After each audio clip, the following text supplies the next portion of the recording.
हाय दोस्तों, क्या हाल चाल? सब बढ़िया। तो आज के वीडियो में हम सबसे पहले उन विद्यार्थियों के बारे में बात करने वाले हैं जो विद्यार्थी 10वीं पास करके 11वीं में जा रहे हैं।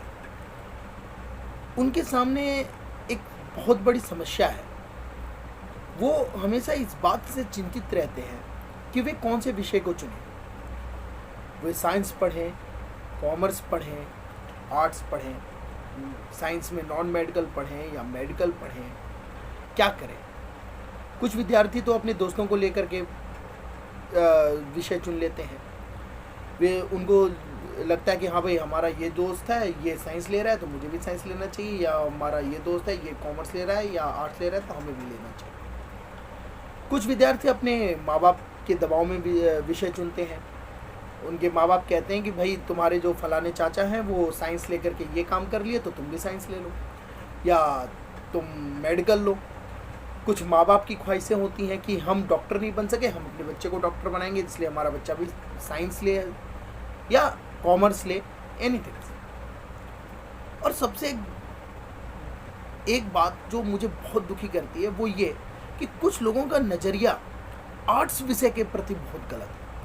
अगर किसी बच्चे ने आर्ट्स लिया है, ध्यान से समझिएगा इस बात को, अगर किसी विद्यार्थी ने आर्ट्स ले लिया और उसके अच्छे परसेंटेज आए थे 10वीं में, और अगर उसने आर्ट्स लिया है तो कुछ लोगों का व्यू पता है कैसा होगा। कुछ लोग ऐसे कहेंगे, आर्ट्स, अरे यार ये तो नालायक लोगों को लेते हैं। कुछ लोगों का ये मानना है कि साइंस पढ़ा तो इसका मतलब साइंस पढ़ने वाले बच्चे बहुत इंटेलिजेंट होते हैं, कॉमर्स पढ़ने वाले बच्चे थोड़े लो ग्रेड के होते हैं, आर्ट्स वाले सबसे लो ग्रेड के। ये सबसे गलत बात है। कोई भी सब्जेक्ट कम या ज़्यादा नहीं होता। सबसे पहले तो ये बात समझ लीजिए, इसे नोट डाउन कर लें और ऐसे लोगों से हमेशा दूर रहें जो किसी सब्जेक्ट के प्रति नेगेटिव पॉइंट या पॉजिटिव पॉइंट है। सारे सब्जेक्ट्स की उतनी ही अहमियत है जितने कि वो साइंस की देते हैं या कॉमर्स की देते हैं। आर्ट्स भी उतना ही इम्पॉर्टेंट है। ऐसा नहीं है कि आर्ट्स पढ़ने वाला कुछ नहीं कर सकता, नालायक होता है, और साइंस पढ़ने वाला बहुत इंटेलिजेंट होता है। मैं साइंस में ऐसे बहुत से बच्चे दिखा दूंगा जो कुछ भी नहीं जानते। मुझे ऐसा लगता है कि वो साइंस उन्होंने लिया क्यों, कई बार तो मैं यही सोचता हूँ, उनको साइंस लेना ही नहीं चाहिए था। और आर्ट्स में बहुत से ऐसे बच्चे जो बहुत इंटेलिजेंट है, बहुत अच्छा करते हैं। तो ऐसा कुछ नहीं है कि आप साइंस पढ़ के ही विद्वान माने जाओगे। आप साइंस भी पढ़ सकते हो, कॉमर्स भी पढ़ सकते हो और आर्ट्स भी पढ़ सकते हो। तो सबसे पहली बात जो मैं आपको बताना चाहता था वो ये कि किसी भी सब्जेक्ट के प्रति आपका नज़रिया ऐसा नहीं होना चाहिए कि आप साइंस पढ़ोगे तभी कामयाब हो जाओगे और बाकी सब्जेक्ट्स पढ़ोगे तो कामयाब नहीं होगे, या साइंस पढ़ने वाले इंटेलिजेंट बच्चे होते हैं वही साइंस पढ़ते हैं, ऐसा कुछ भी नहीं है। दूसरी इंपॉर्टेंट बात, कोई भी सब्जेक्ट चुनने से पहले आपको ये हमेशा अपने ध्यान में रखना चाहिए कि आपका इंटरेस्ट किस में है, आप चाहते क्या हो, आप लाइफ में क्या चाहते हो, आपका एम क्या है, आपका गोल क्या है, आपकी एम्बिशंस क्या है, आप क्या बनना चाहते हो। जैसे अगर मान लीजिए कि कोई बच्चा है वो मैनेजर बनना चाहता है किसी कंपनी में जाकर, तो जाहिर सी बात है कि उसे कॉमर्स लेना चाहिए। कुछ लोग कहेंगे कि साइंस लेकर के भी तो मैनेजर बनते हैं। हाँ, जरूर बनते हैं, क्योंकि मैनेजमेंट की पढ़ाई के लिए चाहे साइंस हो चाहे कॉमर्स हो, और इवन मैं कहूँ आर्ट्स से भी आप मैनेजर बन सकते हो। आर्ट्स लोगे तो ऐसा नहीं है कि आर्ट्स लोगे तो आप मैनेजर नहीं बन सकते, बन सकते, उसके भी तरीके हैं। कोई पढ़ाई बुरी नहीं होगी, ठीक। तो जो आप बनना चाहते हो उस हिसाब से आपको पढ़ाई करनी चाहिए। तो सबसे पहली बात तो है कि अपना इंटरेस्ट। तो किसी भी सब्जेक्ट को चुनने के लिए सबसे पहले जो आपको ध्यान में रखना चाहिए वो क्या रखना चाहिए, इंटरेस्ट। आपका इंटरेस्ट किस में है।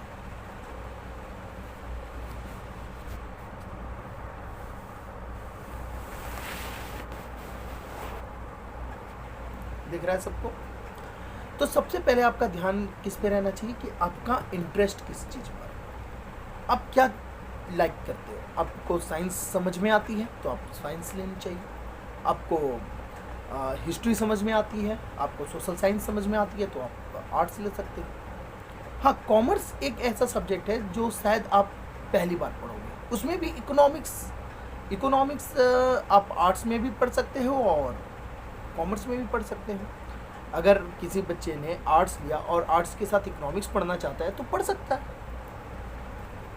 कॉमर्स की कुछ विशेषताएं होती हैं, साइंस की कुछ विशेषताएं होती हैं और आर्ट्स की अपनी कुछ विशेषताएं। तो आज सबसे पहले हम बात करेंगे कि ये होते क्या है। किसी भी सब्जेक्ट को चुनने के पहले आपको सब्जेक्ट्स के बारे में पता होना चाहिए कि साइंस पढ़ोगे तो क्या होगा, साइंस में आपको क्या क्या पढ़ना पड़ेगा, आर्ट्स पढ़ोगे तो क्या होगा, आर्ट्स में आपको क्या क्या पढ़ना होगा, और कॉमर्स पढ़ोगे तो क्या होगा और कॉमर्स में आपको क्या क्या पढ़ना होगा। तो चलिए आज का विषय हम यही रखते हैं और आज हम सबसे पहले ये जानते हैं कि साइंस, कॉमर्स और आर्ट्स तीनों में डिफरेंस क्या है और इन तीनों में पढ़ने से आप क्या करोगे और क्या क्या पढ़ना होता है। तो सबसे पहले तो हम इन तीनों में डिफरेंस और इनके सब्जेक्ट्स के बारे में पढ़ते हैं। तो हम सबसे पहले बात करते हैं साइंस सब्जेक्ट की। देखिए, साइंस सब्जेक्ट में मुख्य तौर पे कौन कौन से सब्जेक्ट्स आते हैं? वो आते हैं फिजिक्स, दूसरी आती है केमिस्ट्री, तीसरी आती है बायोलॉजी और इसके साथ एक चीज और पढ़ना होता है, मैथ। अब जो विद्यार्थी फिजिक्स, केमिस्ट्री और मैथ ये तीन सब्जेक्ट चुनते हैं, अगर मैं शॉर्टकट में फिजिक्स को P लिखूं, केमिस्ट्री को C, मैथ को M और बायोलॉजी को B, तो ये जो फिजिक्स, केमिस्ट्री और मैथ ये तीन सब्जेक्ट्स पढ़ते हैं, इसको कहा जाता है नॉन मेडिकल। और जो बच्चे फिजिक्स, केमिस्ट्री और बायोलॉजी इसे पढ़ेंगे उसे कहा जाता है मेडिकल।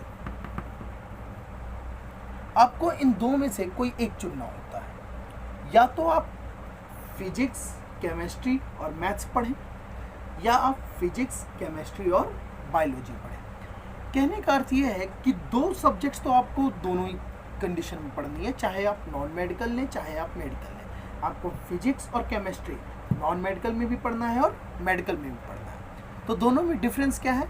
दोनों में सब्जेक्ट में डिफरेंस एक मैथ का। अगर विद्यार्थी फिजिक्स, केमिस्ट्री के साथ मैथ का कॉम्बिनेशन रखता है तो उसको हम कहते हैं नॉन मेडिकल, और अगर विद्यार्थी फिजिक्स और केमिस्ट्री के साथ बायोलॉजी का कॉम्बिनेशन रखता है तो उसको हम कहते हैं मेडिकल। कुछ विद्यार्थी ऐसे भी होते हैं, लेकिन ये कुछ कम होते हैं विद्यार्थी, ये रेयर केस में होते हैं, जो मैथ और बायोलॉजी दोनों ही पढ़ते हैं। तो आप ऐसे भी कर सकते हो कि आप मैथ और बायोलॉजी दोनों ही पढ़े, परंतु मैथ और बायोलॉजी दोनों ही पढ़ने वाले विद्यार्थी वो विद्यार्थी होते हैं जो दोनों में से किसी एक को तो मेन विषय के रूप में रखते हैं और दूसरा उनके लिए फिर ऑप्शनल होता है। मतलब ऑप्शनल में आपको पास होना पड़ता है, पास तो होना पड़ेगा, लेकिन उसके मार्क्स आपके मेन रिजल्ट में नहीं जोड़े जाएंगे। ठीक, तो आप कोई विद्यार्थी ऐसे भी होते हैं जो मैथ और बायोलॉजी दोनों पढ़ते हैं, लेकिन जनरली अगर मैं देखूं, जनरली एक साधारण तौर पर विद्यार्थी या तो नॉन मेडिकल पढ़ता है या तो मेडिकल पढ़ता है। नॉन मेडिकल पढ़ने वाला विद्यार्थी फिजिक्स, केमिस्ट्री और मैथ पढ़ता है, और मेडिकल पढ़ने वाला विद्यार्थी फिजिक्स, केमिस्ट्री और बायोलॉजी पढ़ता है। आशा करता हूँ ये बात समझ में आ गई होगी आपको। साइंस में 4 विषय होते हैं, फिजिक्स, केमिस्ट्री, बायोलॉजी और मैथ। फिजिक्स को मैं शॉर्टकट में P, केमिस्ट्री को C, बायोलॉजी को B और मैथ्स को अगर मैं M मानूं तो 2 कॉम्बिनेशन तैयार होते हैं। एक फिजिक्स, केमिस्ट्री और मैथ का कॉम्बिनेशन होता है और एक फिजिक्स, केमिस्ट्री और बायोलॉजी का कॉम्बिनेशन होता है। जो विद्यार्थी फिजिक्स, केमिस्ट्री और मैथ की कॉम्बिनेशन को पढ़ते हैं वो नॉन मेडिकल के विद्यार्थी कहलाते हैं। जो विद्यार्थी फिजिक्स, केमिस्ट्री और बायोलॉजी की कॉम्बिनेशन को पढ़ते हैं वो मेडिकल के विद्यार्थी कहलाते हैं। सर ये नॉन मेडिकल और मेडिकल का मतलब यही होता है, मेडिकल मतलब बायोलॉजी और नॉन मेडिकल मतलब जिसमें बायोलॉजी ना हो, अर्थात बायोलॉजी नहीं है तो आपका क्या है, मैथ है। कुछ रेयर विद्यार्थी ऐसे भी होते हैं जो मैथ और बायोलॉजी दोनों पढ़ते हैं, तो इनकी संख्या बहुत ही कम है। अब आगे बढ़ते हैं। अब बात आती है अगले विषय की। अगला स्ट्रीम है कॉमर्स। सर कॉमर्स में क्या क्या होता है? देखिए, कॉमर्स में जो मुख्य विषय होते हैं, एक तो होता है अकाउंट्स, दूसरा इकोनॉमिक्स, तीसरा बिजनेस और चौथा मैथ। ये चार विषय इसमें भी हैं, अकाउंट्स, इकोनॉमिक्स, बिजनेस और मैथ। अकाउंट्स को ए मान लेते हैं, इकोनॉमिक्स को ई, बिजनेस को बी और मैथ को एम। तो यहाँ भी हमारे दो कॉम्बिनेशन बनते हैं। तो कौन कौन से कॉम्बिनेशन बनते हैं? देखिए, अकाउंट्स, इकोनॉमिक्स और बिजनेस, ए ई बी। मैं यहाँ लिखता हूँ, थोड़ा समझ में आएगा, दिखाई देगा सर। देखिए, अकाउंट्स, इकोनॉमिक्स और बिजनेस, एक तो ये बनता है और एक बनता है अकाउंट्स, मैथ और बिजनेस। ये दो कॉम्बिनेशन है, अकाउंट्स, इकोनॉमिक्स और बिजनेस, अकाउंट्स, मैथ और बिजनेस। मतलब यहाँ भी दो विषय कॉमन है, अकाउंट्स और बिजनेस। इसमें अकाउंट्स और बिजनेस कोई भी कॉम्बिनेशन पढ़िएगा, अकाउंट्स और बिजनेस आपको पढ़ना होगा। एक कॉम्बिनेशन में आपकी इकोनॉमिक्स होगी और दूसरे कॉम्बिनेशन में आपका मैथ होगा। आप चाहो तो इकोनॉमिक्स और मैथ, कुछ ऐसे रेयर विद्यार्थी यहाँ भी होते हैं जो इकोनॉमिक्स और मैथ दोनों ही पढ़ते हैं। मेरे कोचिंग सेंटर में ही है, बहुत से ऐसे विद्यार्थी होते हैं मेरे कोचिंग सेंटर में आते हैं जो इकोनॉमिक्स और मैथ दोनों पढ़ते हैं। तो आप अकाउंट्स, इकोनॉमिक, लेकिन उनका जो नंबर है वो रेयर है। जनरली क्या होता है, बच्चे या तो अकाउंट्स, इकोनॉमिक्स और बिजनेस पढ़ते हैं या अकाउंट्स, मैथ और बिजनेस पढ़ते हैं।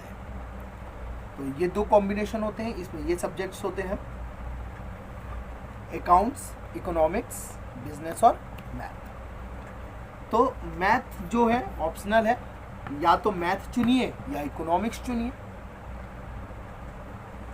कोई बात। अब हम अगले स्ट्रीम पे आते हैं। देखिए क्या है अगला स्ट्रीम। अगला स्ट्रीम कहलाता है हमारा आर्ट्स। अब हमने जो जो सब्जेक्ट्स बोले उन्हें छोड़ दीजिए, उन सब्जेक्ट्सों को छोड़ करके जितने भी सब्जेक्ट्स बचे वो सारे आर्ट्स में आ जाते हैं। सामान्य तौर पे अगर आर्ट्स में मैं जनरली या मेरे कोचिंग सेंटर में आने वाले विद्यार्थियों की मैं अगर बात करूं, तो जनरली जो आर्ट्स लेने वाले विद्यार्थी होते हैं वो जनरली कौन कौन से सब्जेक्ट्स चूज करते हैं? वो ये होता है हिस्ट्री, पॉलिटिकल साइंस,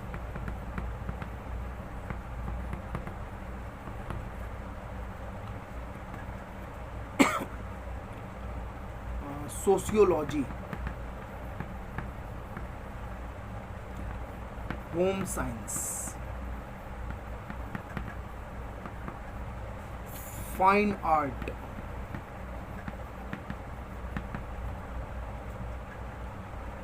हिस्ट्री के साथ साथ ज्योग्राफी भी हो सकता है। अच्छा, कुछ आर्ट्स में ना मैथ भी ले सकते हैं और आर्ट्स में इकोनॉमिक्स भी ले सकते हैं।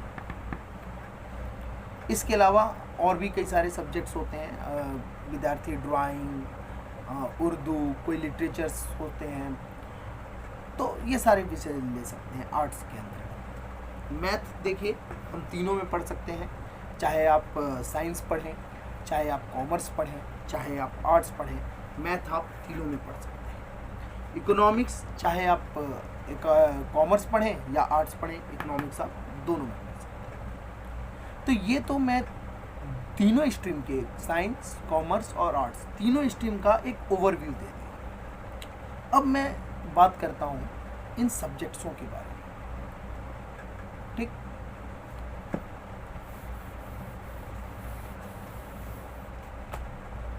सबसे पहला हमारा PCM, फिजिक्स, केमिस्ट्री और मैथ। क्या होता है फिजिक्स, क्या होती है केमिस्ट्री और क्या होती है मैथ, ये हम बचपन से पढ़ते आ रहे हैं। फिजिक्स कहते हैं हम भौतिक विज्ञान।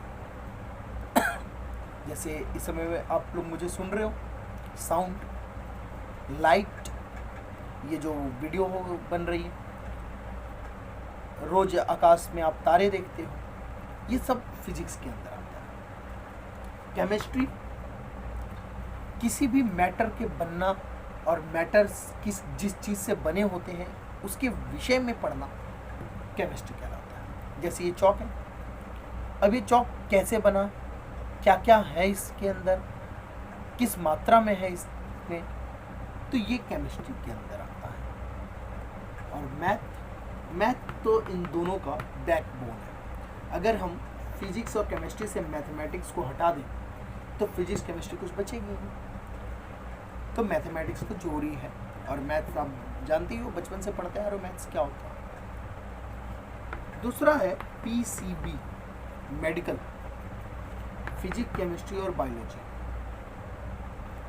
फिजिक्स केमिस्ट्री तो मैंने बता दिया। बायोलॉजी क्या होता है, जो हम जीव विज्ञान है, शरीर के बारे में, इंसानी शरीर, जानवर के शरीर, पेड़ पौधों के बारे में हम इसके अंदर पढ़ते हैं। ठीक है, अगर हम बायोलॉजी की भी बात करें तो इसमें भी दो ग्रुप आगे चल करके बढ़ जाता है, बॉटनी और जूलॉजी। बॉटनी में पेड़ पौधों के बारे में हो जाता है, जूलॉजी में हम जीवों के बारे में पढ़ते हैं। आगे और भी आ जाते हैं, एंथ्रोपोलॉजी, और भी कई सारी बातें हैं। तो अभी आपको ये नहीं सोचना है, अभी बस आप ये देखिए कि ये दो भाग हो गए साइंस के, फिजिक्स, केमिस्ट्री, मैथ। तो फिजिक्स क्या होती है, केमिस्ट्री क्या होती है, मैथ्स क्या होती है, और फिजिक्स, केमिस्ट्री, बायोलॉजी में फिजिक्स, केमिस्ट्री तो पता ही है, बायोलॉजी क्या होती है। बस इतना ध्यान देने वाली बात है आपके लिए। ये दो विषय समझ में आगे क्या होते हैं।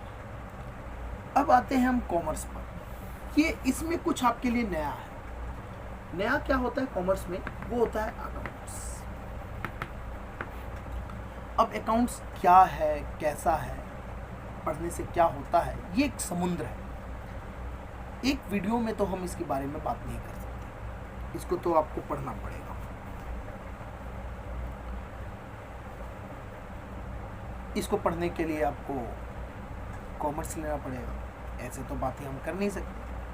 हाँ, ओवरव्यू आप ये जान लीजिए कि किसी भी बिजनेस में कितना पैसा आ रहा है, कितना पैसा खर्च हो रहा है, कितना सामान आ रहा है, कितना सामान जा रहा है, इन सब का जो लेखा जोखा होता है वो अकाउंट्स कहलाता है। भाई आपके पापा को सैलरी मिलती है, आप सैलरी में से क्या करते हो, अलग अलग लिखते हो ना, कि राशन वाले को, दूध वाले को, पानी वाले को, महीने में जैसे जैसे देते हो वैसे वैसे लिखते जाते हो, और लिख करके लास्ट में बताते हो कितना बचा हुआ पैसा है। वो क्या है, एक प्रकार की अकाउंट्स है। तो यही हमें सीखना होता है अकाउंट्स की। बड़े बड़े बिजनेस में जो लेन देन होता है उसका लेखा जोखा कैसे रखा जाता है, ये हम अकाउंट्स में सीखते हैं। कि बड़े बड़े बिजनेसों में, किसी भी प्रकार के बिजनेस में जो लेन देन होते हैं उसको पैसे के रूप में कैसे लिखा जाए, ये हम पढ़ते हैं अकाउंट्स में। अगला आता है इकोनॉमिक्स, अर्थशास्त्र। अर्थशास्त्र क्या होता है, अर्थशास्त्र कहने का मतलब है, इकोनॉमिक्स क्या है कि इकोनॉमिक्स पैसे, वो शास्त्र है, वो साइंस है जो हमें ये बताता है कि मुद्रा है क्या चीज़, पैसा है क्या चीज़, इसके क्या लाभ हैं, क्या हानि है, कोई देश कैसे चल सकता है पैसे के साथ, देश में मार्केट कैसे काम करती है, लोगों का बिहेव मार्केट के प्रति क्या है, कोई भी दाम बढ़ता है, घटता है, प्राइस बढ़ती है, घटती है, इन सब में इकोनॉमिक्स होता है। इकोनॉमिक्स में यही सब पढ़ना होता है, बेरोजगारी के बारे में, देश के बारे में। अभी जैसे आजकल आप पढ़ रहे होगे कि लॉकडाउन की वजह से देश की इकोनॉमी बहुत नीचे चली गई। ये क्या चीज़ है, आप ये सब बातें अगर आप इकोनॉमिक्स में इंडियन इकोनॉमिक्स पढ़ोगे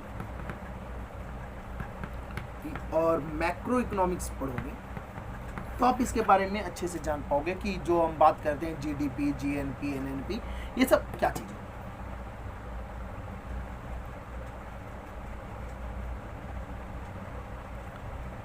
अगली बात पे हम आते हैं, वो है बिजनेस।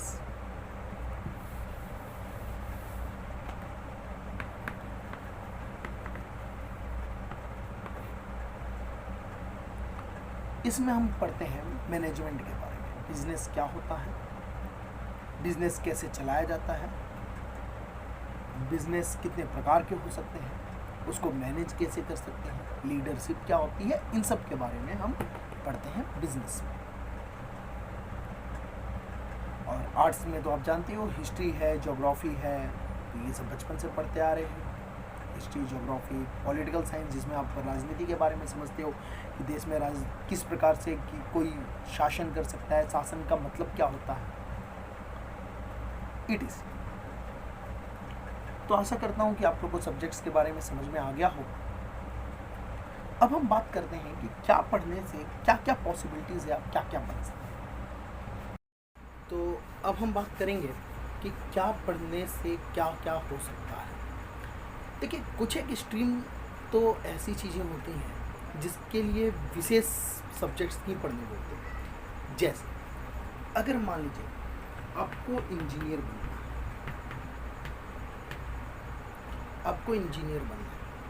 तो इसके लिए फिजिक्स, केमिस्ट्री, मैथ ये पढ़ना होगा। अगर आपको डॉक्टर बनना है तो आपको बायोलॉजी पढ़नी होगी। अगर आपको कोई भी डिफेंस में ऑफिसर बनना है, वाया एनडीए, जैसे आपका सपना है एनडीए ऑफिसर बनने के लिए, आर्मी में, एयरफोर्स में, नेवी में आप चाहते हो ऑफिसर बनना चाहते हो, आप आर्मी का ऑफिसर बनना चाहते हो, नेवी का ऑफिसर बनना चाहते हो, एयरफोर्स का ऑफिसर बनना चाहते हो, तो आपको साइंस ही पढ़नी पड़ेगी। अगर आपका सपना इनमें से कुछ भी है तो आपको साइंस पढ़ना पड़ेगा। इसके अलावा जनरली इसके अलावा कोई भी सब्जेक्ट्स आप पढ़ करके कुछ भी बन सकते हैं। हाँ, बेसिक अच्छी रहे वो ज़्यादा अच्छा है। जैसे मान लीजिए एक मैं बात लेता हूँ, चार्टर्ड अकाउंटेंट या कॉस्ट एंड मैनेजमेंट अकाउंटेंट या कंपनी सेक्रेटरी। आपको इनमें से कुछ बनना चाहते हो, आपका सपना है चार्टर्ड अकाउंटेंट बनने का, कॉस्ट एंड मैनेजमेंट अकाउंटेंट बनने का या कंपनी सेक्रेटरी बनने का। आप कोई भी सब्जेक्ट्स पढ़ो, आप साइंस पढ़ो, कॉमर्स पढ़ो, आर्ट्स पढ़ो, कुछ भी पढ़ो, कोई फ़र्क नहीं पड़ता, क्योंकि ये प्रोफेशनल कोर्स है। आप किसी भी स्ट्रीम के साथ आप 12th पास करो, और 12th पास करने के बाद आप इसमें एडमिशन ले सकते हो, अपने आप को एनरोल करवा सकते हो। लेकिन अगर 12th में कॉमर्स पढ़े तो आपको इसका ज़्यादा बेनिफिट ज़्यादा होगा। लेकिन मैं ऐसा नहीं कह रहा कि साइंस वाले नहीं पढ़ सकते, साइंस वाले भी ये कोर्स को कर सकते हैं, आर्ट्स वाले भी इस कोर्स को कर सकते हैं, कोई भी कर सकता है।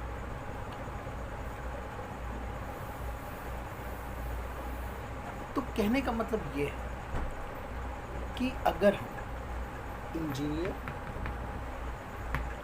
Doctor, NDA officers, merchant navy, अगर हम इन सबको छोड़ दें, इस टाइप का कोई भी, तो आप किसी भी सब्जेक्ट से कुछ भी बन सकते हैं। आप लॉयर बनना चाहते हैं, अगर मान लीजिए आपकी इच्छा है लॉयर बनने की, आप लॉयर बनना चाहते हैं, तो जरूरी नहीं है कि लॉयर बनने के लिए आप आर्ट्स पढ़ो। आप साइंस पढ़े हो, 12वीं साइंस से किया है, आप उसके बाद भी लॉयर बन सकते हो। आपने आर्ट्स से पढ़ाई की है, आप तब भी लॉयर बन सकते हो, वकील बन सकते हो। आपने कॉमर्स से किया है, तब भी आप वकील बन सकते हो। कहने का अर्थ है कि आप किसी भी स्ट्रीम से पढ़ो, चाहे साइंस से पढ़ो, कॉमर्स से पढ़ो, आर्ट्स से पढ़ो, आप अपने सपने को पूरा कर सकते हो। आप पुलिस में जाना चाहते हो सकता है किसी बच्चे का मन करे मैं पुलिस में भर्ती होना चाहता हूँ, तो इसके लिए ज़रूरी नहीं है कि आप आर्ट्स पढ़ो या साइंस पढ़ो या कॉमर्स, कुछ भी पढ़ो। 12वीं पास करना है, कॉलेज करना है, ग्रेजुएशन करना है, ग्रेजुएशन करने के बाद आप पुलिस में भर्ती हो जाओगे, किसी भी सब्जेक्ट से कर सकते हो। किसी भी, ठीक, तो कोई भी सब्जेक्ट चुनने के लिए मेरी राय तो एक ही बात होती है कि आप अपने इंटरेस्ट का देखें कि आपका इंटरेस्ट है या नहीं। अगर आपका इंटरेस्ट है तो आप उसे पढ़ें, अगर आपका इंटरेस्ट नहीं है तो पैसा बर्बाद ना करें, माँ बाप के पैसे को, समय को बर्बाद ना करें। आपकी रुचि होनी चाहिए उसमें। तो मुझे इतना ही कहना था आप लोगों से, और आशा करता हूँ कि आप लोग को मेरी बात समझ में आ गई होगी और आप लोग अपने विषय का चुनाव अपने इंटरेस्ट के हिसाब अनुसार ही करोगे। किसी दोस्त को देख करके या माँ बाप के दबाव में आकर के आप पढ़ोगे तो इसमें आपका नुकसान है, पैसे का, समय का। आपके दोस्त ने साइंस लिया, आपके समझ में नहीं आता, आप कॉमर्स लो, आर्ट्स लो, कुछ भी पढ़ो, आप अपने सपने को कैसे भी साकार कर सकते हो। हाँ, अगर इंजीनियर बनना है तो मैंडेटरी है कि साइंस पढ़ना है। इस टाइप का कोई भी ऐसा कुछ करना है, आपको डॉक्टर बनना है, आपको फार्मासिस्ट बनना है, आप चाहते हो दवाई की दुकान खोलना चाहते हो तो उसके लिए फार्मेसी की सर्टिफिकेट चाहिए, तो उसके लिए साइंस पढ़ना जरूरी है। लेकिन अगर इन सब विशेष कोर्सों को छोड़ दें तो बाकी कोई भी सब लाइफ में कुछ भी बनने के लिए, आप कोई भी सब्जेक्ट पढ़ो, कोई फर्क नहीं पड़ता, आप बन सकते हो। आप कॉमर्स पढ़ के भी अपने लक्ष्य को पा सकते हो, साइंस पढ़ के भी लक्ष्य को पा सकते हो, और आर्ट्स पढ़ के भी लक्ष्य को पा सकते हो। तो मुझे इतना ही कहना था आप लोगों से। आशा करता हूँ कि मेरी बातें समझ में आ गई होंगी। कल से जो मेरी वीडियो होगी वो कॉमर्स वाले विद्यार्थियों के लिए होगी, क्योंकि एक्चुअली मैं कॉमर्स का ही टीचर हूँ और अकाउंट्स पढ़ाता हूँ। तो कल से जो मेरी वीडियोस होगी वो अकाउंट्स पढ़ने वाले विद्यार्थियों के लिए होगी। जो विद्यार्थी 10वीं के बाद कॉमर्स पढ़ना चाहते हैं, तो कॉमर्स में एक सब्जेक्ट अकाउंट्स है, कंपलसरी सब्जेक्ट है, तो वो मेरे सब्जेक्ट्स को पढ़ सकते हैं। और चैनल को सब्सक्राइब कर लें ताकि आपको नोटिफिकेशन मिलता रहे और आगे की क्लासेस आप देखते रहो। तब तक के लिए जय हिंद।